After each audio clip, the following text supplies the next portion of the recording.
बात करने वाले हैं फिजिक्स का। फिजिक्स जो कि बिहार बोर्ड एग्जाम 2023 में आने वाला है। तो आज हम उस टॉपिक का बात करेंगे जो आज हम बेसिकली ऑब्जेक्टिव क्वेश्चन का बात करेंगे जो कि बिहार बोर्ड में बहुत ही ज़्यादा इम्पोर्टेंट है और बहुत ही मस्त रिपीटेड क्वेश्चन है जो कि बिहार बोर्ड में आते ही रहते हैं। तो आज हम उस टॉपिक के बारे में बात करेंगे, ठीक है। तो चलिए, आज हम कुछ लगभग मैंने लिखा है 35 क्वेश्चन है जो कि एक गिने हुए हैं, मतलब सेलेक्टेड 35 क्वेश्चन मैं लेके आया हूँ जो कि आने का बहुत ही ज़्यादा चांस रहता है। तो आज हम उस 35 को करेंगे। फिर कल मैं आपको 35 क्वेश्चन और डालूंगा। टोटल मैं 70 क्वेश्चन डालूंगा ऑब्जेक्टिव का। आप देखना उसमें से आपके 30 से 40 आ जाएंगे, क्योंकि ये मस्ट रिपीटेड और मस्ट इम्पॉर्टेंट और बेसिक होते हैं। इसे आना ही आना होता है। तो चलिए आगे स्टार्ट करते हैं और लास्ट में मैं आपको 20-25 सब्जेक्टिव क्वेश्चन दूंगा 2 नंबर के लिए। अगले वीडियो में मैं 5 नंबर के लिए लाऊंगा। तो अभी पहले ऑब्जेक्टिव करते हैं, उसके बाद हम लोग सब्जेक्टिव करेंगे, ठीक है। तो चलिए आगे बढ़ते हैं हम लोग। तो आगे हम बढ़ते हैं। हमारा पहला क्वेश्चन क्या है? Electric field near a charge plane conductor. हमारा क्या बोल रहा है, क्या पूछ रहा है? इलेक्ट्रिक फील्ड कहाँ पे पूछ रहा है? Near a charge plane conductor. मतलब एक मेरा प्लेन कंडक्टर है जो कि चार्ज है। इसके आसपास में मेरा इलेक्ट्रिक फील्ड कितना है? ये मेरा प्लेन है, सॉरी, ये मेरा प्लेन है। और इसके बगल में जो है ना, मेरा इलेक्ट्रिक फील्ड कितना लग रहा है, ठीक है। इलेक्ट्रिक फील्ड कितना लग रहा है, तो आप ये हमारा बेसिक इलेक्ट्रोस्टैटिक्स का क्वेश्चन है। जब हम इलेक्ट्रोस्टैटिक्स पढ़ते हैं तो हमारा पहला ही टॉपिक आता है इलेक्ट्रिक फील्ड। जब उसमें आप पढ़िएगा ना, तो हमारा जो electric field near a charge conductor होता है वो एप्सिलॉन इनटू ये होता है। ये हमारा ऑप्शन सी है, जिसमें एप्सिलॉन हमारा कांस्टेंट वैल्यू होता है। हमारा जो इलेक्ट्रिक फील्ड है वो इस पे डिपेंड करता है, ठीक है। अब आगे बढ़ते हैं। विच of the following relation between electric field, मतलब ये इलेक्ट्रिक फील्ड दिया हुआ है और इलेक्ट्रिक पोटेंशियल दिया हुआ है। हमें इलेक्ट्रिक फील्ड और इलेक्ट्रिक पोटेंशियल के बीच का रिलेशन बताना है। तो हम आप याद रख लेना, जो इलेक्ट्रिक फील्ड और इलेक्ट्रिक पोटेंशियल का जो रिलेशन होता है ना, वो D V upon D R के फॉर्म में होता है, ठीक है। E is equal to D V upon D R. D R होगा, सॉरी मैंने एक्स लिख देता हूँ, एक्स लिखने का आदत हो गई। D V upon D R, ठीक है। तो अब आगे आते हैं नेक्स्ट क्वेश्चन पे। यहाँ पे देखिए, the electrical capacity of spherical conductor of radius 9 kilometre. हमें क्या लिखना है? इलेक्ट्रिकल कैपेसिटी किसका? स्फेरिकल कंडक्टर का। तो इसके लिए मुझे फार्मूला चाहिए। तो इलेक्ट्रिकल कैपेसिटी निकालने का formula C is equal to 4 pi epsilon R होता है, ठीक है। ये आर हमारा रेडियस होता है, ये पाई मेरा कांस्टेंट, ये भी ये भी मेरा कांस्टेंट, ठीक। ये भी मेरा कांस्टेंट हुआ। तो कांस्टेंट हुआ। तो आगे जब हम रेडियस के जगह पे 9 किलोमीटर यहाँ पे डालेंगे ना, तो जब इसे सोल्व करेंगे तो हमारा आंसर आएगा 1 माइक्रोफैरड। यही हमारा आंसर होता है, यही हमारा आंसर हुआ। आगे बात करते हैं capacitance of parallel plate capacitor. Parallel plate capacitor का हमें कैपेसिटेंस निकालना है, किसका? पैरेलल प्लेट का। तो पैरेलल प्लेट में कैपेसिटेंस जो है वो डायरेक्टली प्रोपोर्शनल होता है एरिया अपॉन डायमीटर का। तो इसमें तो ये ऑप्शन मेरा नेगलेक्ट हो जाएगा, क्योंकि ये डी अपॉन ए के ये है, डी अपॉन ए के है। ये ऑप्शन तो मेरा नेगलेक्ट हो गया दोनों। हमारा ए अपॉन डी में तो ऑप्शन ए हमारा, क्योंकि ये एप्सिलॉन नोट और ईआर हमेशा ऊपर रहता है ना कि नीचे रहता है। आगे बढ़ते हैं। विच of the flowing relation between ji the resistance of galvanometer, भी द रेजिस्टेंस ऑफ वोल्टमीटर। जी को हम बोलते हैं रेजिस्टेंस ऑफ गैल्वेनोमीटर और भी को बोलते हैं रेजिस्टेंस ऑफ वोल्टमीटर। तो हमारा जो रिलेशन होता है ना, हमेशा याद रख लेना, आर भी ग्रेटर देन आर जी, ठीक। तो हमारा ऑप्शन ये हो जाएगा, ऑप्शन ए, ठीक। आगे बढ़ते हैं नेक्स्ट क्वेश्चन की तरफ।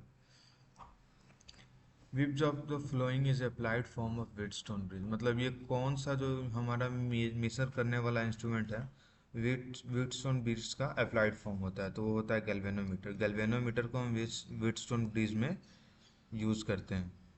जब आप इसका डायग्राम बनाओगे, इसका डायग्राम को ड्रॉ करोगे, तो आपको उसमें व्हीटस्टोन ब्रिज का आप यूज़ करोगे मेज़र करने के लिए। The specific resistance of wire depends on, मतलब वायर का रेजिस्टेंस किस चीज़ पे डिपेंड करता है? लेंथ पे, मास पे, डायमीटर पे, मटेरियल पे। तो हमारा जो रेजिस्टेंस होता है वो डायरेक्टली प्रोपोर्शनल टू मटेरियल होता है। तो नेचर ऑफ मटेरियल, जितना अच्छा मटेरियल रहेगा उतना अच्छा उसका रेजिस्टेंस रहेगा, ठीक है।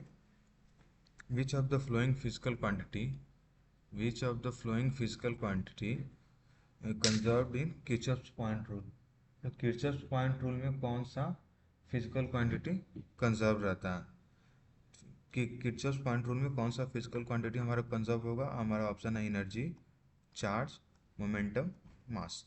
तो हमारा ऑप्शन कौन सा होगा? मोमेंटम कंजर्व होता है, तो हमारा ऑप्शन सी। चलिए आगे बढ़ते हैं। Motion of electron inside a conductor is, मतलब ये मेरा कंडक्टर दिया हुआ है, सपोज, सॉरी, सपोज ये मेरा कंडक्टर दिया हुआ है, इसके अंदर मेरा इलेक्ट्रॉन है, ठीक, इसके अंदर इलेक्ट्रॉन है। अब ये पूछ रहा है जो इसके अंदर जो इलेक्ट्रॉन है वो कैसे मूव कर रहा है, यूनिफॉर्म कर रहा है कि नॉन यूनिफॉर्म कर रहा है कि कैसे कर रहा है, कि एवरेज है क्या है। तो इसके जब कंडक्टर के अंदर इलेक्ट्रॉन जो है ना हमेशा डीएसिलरेट होता है, मतलब घट उसका स्पीड घटता है ना कि बढ़ता है, ठीक। तो पावर ऑफ इलेक्ट्रिक सर्किट, ये बेसिक डायग्राम है। पावर इज इक्वल टू क्या होता है? V square upon R. ये नॉर्मल आपको फार्मूला, आप इसको याद कर लेना, इस पर न्यूमेरिकल भी आ सकता है। विच of the following is the correct for a force on a moving charge in a magnetic field? Which of the following is correct for a force on a moving charge in magnetic field, ठीक है। मतलब इन चारों में से हमारा magnetic field का formula कौन सा है? नॉर्मल, ये फार्मूला आ गया। दो फार्मूले, आगे बढ़ते हैं। The unit of magnetic flux, ऐसा यूनिट आ गया। मैग्नेटिक फ्लक्स, इसका ऐसा यूनिट कितना होता है? वेबर। तो वेबर हमारा कौन सा ऑप्शन है? D. Power factor for circuit having resistance होगी, फिर से फार्मूला, पावर फैक्टर निकालना है जिसके पास सिर्फ रेजिस्टेंस हो, तो power factor is equal to R upon root under R square plus 1/W² C²। तो हमारा ऑप्शन सी, ठीक। Root mean square value of alternating current, root mean square value, RMS value निकालना है हमें एसी का। AC का जब RMS value निकालेंगे तो हमारा होता है peak value upon root under 2। तो हमारा ऑप्शन पीक वैल्यू या फिर पीक करंट, जो भी बोल लो आप, ठीक है। आगे बढ़ते हैं। हमारे क्या पूछा है? विच of the following is the correct relation between geometric length L G and magnetic length? बस आप इतना जान लो, ई आप याद रख लेना, 5 Lg हमेशा 6 Lm के बराबर होता है, ठीक है। अब यहाँ से आप रिलेशन निकाल लो, Lg is equal to 6/5 Lm। तो हमारा ऑप्शन ए, ये आप याद कर लेना, अगर एग्ज़ाम में आ जाए तो आपके लिए आसानी होगा, ठीक है। आगे बढ़ते हैं। विच of the following is a correct earth magnetic field, ये भी फॉर्मूला है अर्थ का मैग्नेटिक फील्ड दिया हुआ है। हमारा बी एच क्या है? एक हॉरिजेंटल कंपोनेंट है, और डेल्टा जो है हमारा angle of D. The unit of intensity of magnetisation, magnetisation का यूनिट क्या होता है? एम्पियर पर मीटर, या फिर इसको बोलते हैं एम्पियर मीटर माइनस 1। तो हमारा ऑप्शन सी, ठीक है। मैग्नेटिक मेरिडियन क्या है? मैग्नेटिक मेरिडियन क्या है? एक पॉइंट है, लाइन है, हॉरिजेंटल लाइन है, हॉरिजेंटल प्लेन है, वर्टिकल प्लेन है, तो मैग्नेटिक मेरिडियन एक वर्टिकल प्लेन है। ये फिर से फार्मूला आ गया। The magnifying power of simple, magnifying power का फार्मूला पूछ रहा है, तो उसका power is equal to 1+D/F, ठीक है। The focal length of normal eye lens, मतलब जो हमारा नॉर्मल आई होता है जिसे हम ह्यूमन आई भी बोलते हैं, उसका फोकल लेंथ कितना होता है? तो उसका 2 सेंटीमीटर होता है, ठीक है। यहाँ पे आ गया, जस्ट अ मिनट, 2 सेंटीमीटर नहीं, यहाँ पे आ गया। The least distance for the clear vision, sorry ये क्वेश्चन है। अब यहाँ पे the critical angle of diamond is, diamond का क्रिटिकल एंगल कितना होता है? ये आप याद कर लेना, डायमंड का क्रिटिकल एंगल 24.41 होता है, ठीक है। The equivalent lens of two convex lens in contact is convex lens, ठीक है। The basic principle of optical fibre, मतलब ऑप्टिकल फाइबर कौन से बेसिक प्रिंसिपल पे काम करता है, ठीक है। कौन से? रिफ्लेक्शन पे, ठीक। The least distance for the clear vision of normal eye, मतलब मिनिमम डिस्टेंस उतना बताओ कि जिस मिनिमम डिस्टेंस तक नॉर्मल आई जो ह्यूमन आई होता है वो क्लियर देख सकता है, ठीक है। जैसे ये हमारा नॉर्मल आई है, सॉरी डायग्राम अच्छा नहीं बना, ये हमारा नॉर्मल आई है, ठीक। और यहाँ पे एक ह्यूमन है। अगर इन दोनों का बीच का गैप, इन दोनों का बीच का गैप कितना सेंटीमीटर हो? इन दोनों के बीच का अगर 25 सेंटीमीटर हो तो ह्यूमन आई देख सकता है, लेकिन इससे क्लोज़र आ जाए ये ऑब्जेक्ट का बीच का ये 23 हो जाए तो ये क्लियर नहीं देख पाएगा, क्लियर नहीं देख पाएगा, नहीं देख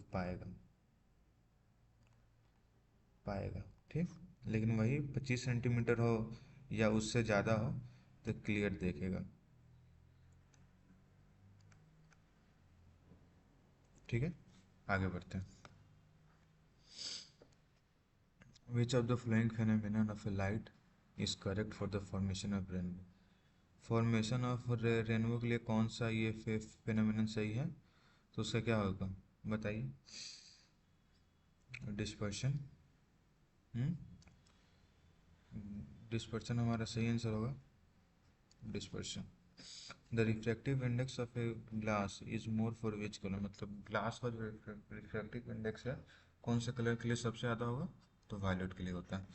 the path difference between the destructive interference, मतलब दो हमारा डिस्ट्रक्टिव इंटरफेरेंस दिया गया है, उन दोनों का पार्ट डिफरेंस कौन से फॉर्मूले से होता है? इससे होता है, इसको आप याद कर लेना, इसको आप याद कर लेना, ठीक है। आगे बढ़ते हैं। आगे बढ़ते हैं, देखते हैं फिर, सॉरी, हाँ, ये रहा। विच of the following phenomenon confirms the transverse wave nature of light, मतलब इनमें से कौन सा फेनोमेनन है जो हमारा transverse wave nature of light को कन्फर्म्स करता है? तो हमारा वो होता है पोलराइजेशन, ठीक। Bending of light from the corner of N obstacle is called, मतलब कॉर्नर ऑफ द ऑब्स्टेकल, मतलब जो मेरा ऑब्जेक्ट दिया उसे कॉर्नर से जो लाइट बेंड करता है उसे हम क्या बोलते हैं? डिफ्रैक्शन। आप रिफ्लेक्शन समझ लोगे, डिफ्रैक्शन, ठीक है। Work function of silver, work function को किस चीज़ से रिप्रेजेंट करते हैं? फाइव से। जब हम सिल्वर का निकालेंगे तो हमारा जो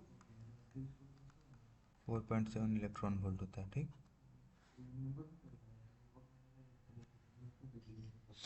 तो हमारा वैल्यू है प्लैंक्स कांस्टेंट, ये एक कांस्टेंट वैल्यू होता है प्लैंक्स कांस्टेंट, ठीक है। ये आप बेसिकली इसको प्लैंक्स कांस्टेंट होता है, इसको एच से रिप्रेजेंट करते हैं प्लैंक्स कांस्टेंट को, ठीक। जो इसका वैल्यू होता है ना, बेसिकली आप इतना जान लो, ये मल्टीपल में ना 10⁻⁻34 होता है। तो आप कहीं भी ऑप्शन में पहले आए प्लैंक्स कांस्टेंट तो पहले 34 खोजो, -34 एक ही है, ऑप्शन हमारा हो गया। तो डायनामिक मास ऑफ फोटोन ये होता है, ये आप याद कर लेना, dynamic mass of photon h/c λ। Which of the following series is in ultraviolet region, मतलब इनमें से कौन सा सीरीज अल्ट्रा वायलेट रीजन में लाई करता है? तो होता है लाइमन सीरीज। आगे बढ़ते हैं। विच of the following is not applicable for radio activity, मतलब इन में से कौन सा जो है रेडियो एक्टिविटी के लिए एप्लीकेबल नहीं है? तो न्यूक्लियर फिनोमेनन होता है, नेचुरल फिनोमेनन भी होता है क्योंकि इसमें अर्थ के अंदर जो पाया जाता है वो सब रेडियो एक्टिव एलिमेंट पाया जाता है, न्यूक्लियर भी होता है, स्पॉन्टेनियस भी होता है, एटॉमिक जो होता है वो नहीं होता है, ये केमिकल होता है, एटॉमिक में हमारा होता है। इससे हमारा ये एटॉमिक फिनोमेनन हमारा रेडियो एक्टिविटी, कोई भी रेडियो एक्टिविटी के लिए रिस्पॉन्सिबल नहीं होता है, ठीक है। तो fast moving electrons are beta rays मतलब कौन सा रेस सबसे ज़्यादा फास्ट हो मूव करता है, तो बीटा रेस। बीटा रेस सबसे फास्ट मूव करता है। बीटा बीटा रेस सबसे फास्ट मूव करता है। सबसे, हाथ काम नहीं कर रहा, सुबह सुबह वीडियो बनाना पड़ रहा है, सॉरी वीडियो मैंने लिख दिया। सबसे फास्ट मूव करता है, ठीक। बीटा रेस तो आज हमारा हो गया ऑब्जेक्टिव ख़त्म। आज के लिए ऑब्जेक्टिव ख़त्म हो गया, ऑब्जेक्टिव ख़त्म। अब हम बात करते हैं सब्जेक्टिव के लिए। सब्जेक्टिव के लिए तो चलिए चलते हैं आगे, ठीक है। अब हम खोलते हैं सब्जेक्टिव क्वेश्चन। देखिए, ये कुछ हमारा 2 मार्क्स का सब्जेक्टिव क्वेश्चन है, ठीक। 2 मार्क्स का सब्जेक्टिव क्वेश्चन है, 21 है। आप ये 21 कर लोगे ना, तो आपको इस 21 में से 7 से 8 क्वेश्चन आने ही आने हैं 2 मार्क्स में, क्योंकि बेसिक है और ये सारे प्रीवियस ईयर के रिपीटेड क्वेश्चन है। अब चलिए आगे बात करते हैं। पहला क्वेश्चन क्या है, what is electric field. Electric field क्या होता है, मैग्नेटिक फील्ड क्या होता है, मैग्नेटिक फ्लक्स क्या होता है, इलेक्ट्रिक डाइपोल क्या होता है, गॉस थ्योरम क्या होता है। ये 5 में से 2 तो फिक्स है, ये इलेक्ट्रोस्टैटिक्स के बेसिक हैं, और इलेक्ट्रोस्टैटिक्स सबसे ज़्यादा वेटेज ये करता है एग्ज़ाम में, इलेक्ट्रोस्टैटिक्स, मॉडर्न फिजिक्स, ठीक है। तो आगे हम बात करते हैं, what do you mean by mutual induction, explain the average of R M average value, मतलब वही आर एम एस वैल्यू, ये सब अल्टरनेटिव करंट का उसको एक्सप्लेन करना है। Right the joules law of heating, ये देखिए, right the joule law of heating of electric current. Law, law पे आप अच्छे से फोकस कर लेना, कोई भी लॉ क्यों ना हो। What is photo electric effect, semiconductor कहा गया। मॉडर्न फिजिक्स के अंदर मॉडर्न फिजिक्स, इलेक्ट्रोस्टैटिक्स, ये 2 कर लो, और आप अल्टरनेटिंग करंट का न्यूमेरिकल का बस फॉर्मूला रट लो, आपका एग्ज़ाम बहुत ही अच्छा चला जाएगा। तो आगे बात करते हैं, right the properties of alpha beta gamma rays.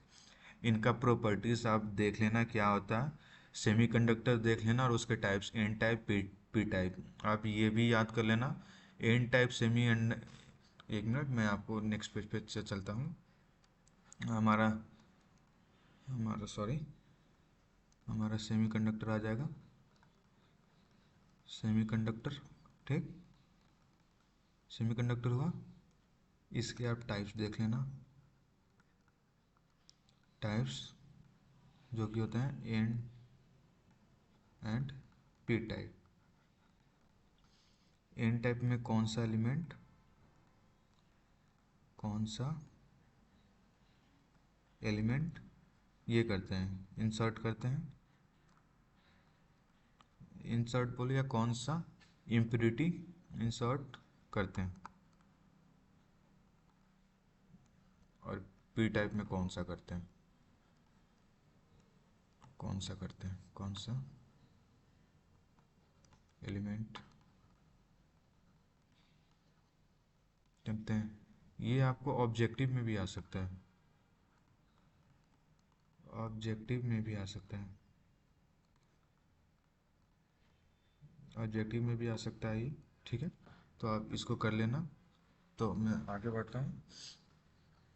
N type, P type हो गया, अल्फा बीटा गामा का प्रॉपर्टीज हो गया, polarisation of light, explain the series and a parallel capacitor, मतलब बस आपको उसका फार्मूला को एक्सप्लेन कर देना है। सीरीज में होता है कि वो रो में होता है, पैरेलल मतलब वो पैरेलल होता है, मतलब एक रो में एक रहेगा, फिर नीचे, फिर उसके नीचे पैरेलल में चला जाता है, ठीक है। Explain logic gate, logic gate से अब आप सोच रहे हैं क्या क्या क्वेश्चन आएगा, तो मैं आपको बताता हूँ। एक फ्रेश पेज लेता हूँ मेरा, तो चलिए लॉजिक गेट से इसको मैं हटा देता हूँ, इसको आप छोड़ हटाओ। उसको हटा, तो हमारा क्या है, लॉजिक गेट। तब क्या है, लॉजिक गेट। पहले इसके टाइप्स क्या होते हैं, टाइप्स क्या होता है, एंड, और, note,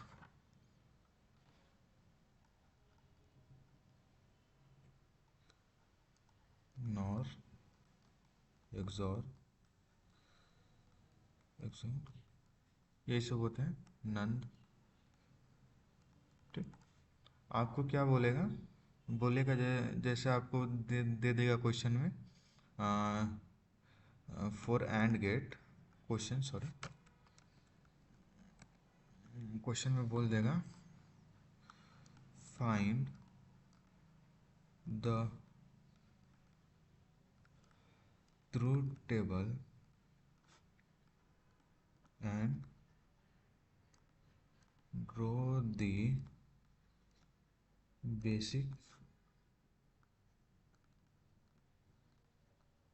diagram of and gate. मतलब आपको एंड गेट दे देगा, एंड गेट का मतलब क्या होता है, ए इंटू बी। जब हम इनपुट करते हैं ए और इनपुट करते हैं बी, इन दोनों का जब हम एंड करते हैं, जो हम रिजल्ट आएगा मेरा, ये मेरा कितना आता है, ए और बी आता है। ठीक, तो अब इनका ट्रूथ टेबल, अब इनका ट्रूथ टेबल कैसे करेंगे, ट्रूथ टेबल एंड गेट का मैं आपको एक बता ही देता हूँ। चलिए एक मैं आपको बता देता हूँ, क्या एंड गेट का ट्रूथ टेबल आ गया। चलिए आगे बढ़ते हैं, ट्रूथ टेबल बता दूँ। चलो एक नया स्लाइड आया, आगे बात करते हैं। ट्रूथ टेबल जैसे ये मेरा, इसको हटा देता हूँ, जस्ट ए मिनट, हटा जा जा, हाँ सॉरी, कंट्रोल जेड। चलिए इसी पे करते हैं, हटाइए उसको उसको, एक मिनट हो जाओ, एक मिनट, जस्ट छोटा कर लेता हूँ, हटाओ,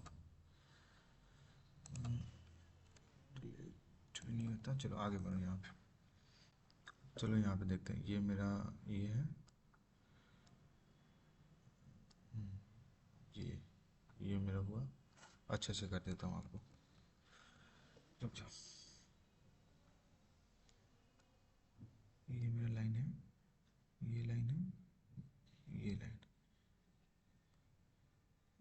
ये गया A B, A dot B, तो ट्रूथ टेबल मेरा इनपुट हो गया ए बी। यहाँ पे लिख देता हूँ, ये मेरा टेबल हो जाएगा। यहाँ से मेरा आ गया इनपुट, इनपुट, आउटपुट। ठीक, क्या हो जाएगा, 0 0 1 1, 0 1 0 1। एंड में क्या होता है, एंड में ए इंटू बी, मतलब मल्टीप्लाई होगा, 0 इंटू 0 0, 0 इंटू 1 क्या होगा, 0, 0 इंटू 1 0, 1 इंटू 1। तो ये मेरा ट्रूथ टेबल हो गया। ठीक है, यही सब होते हैं मेरे ट्रूथ टेबल, बस यही आपको एक्सप्लेन करना है, उससे ज़्यादा कुछ नहीं करना है। तो आते हैं क्वेश्चन के ऊपर, तो चलिए ये रहा हमारा क्वेश्चन, लॉजिक गेट हो गया। अब ये आ गया मेरा explain Bohr's model. Bohr's model मतलब क्या है, वो hydrogen spectrum, H1 H2, Lyman Balmer, ultraviolet region, वो सब।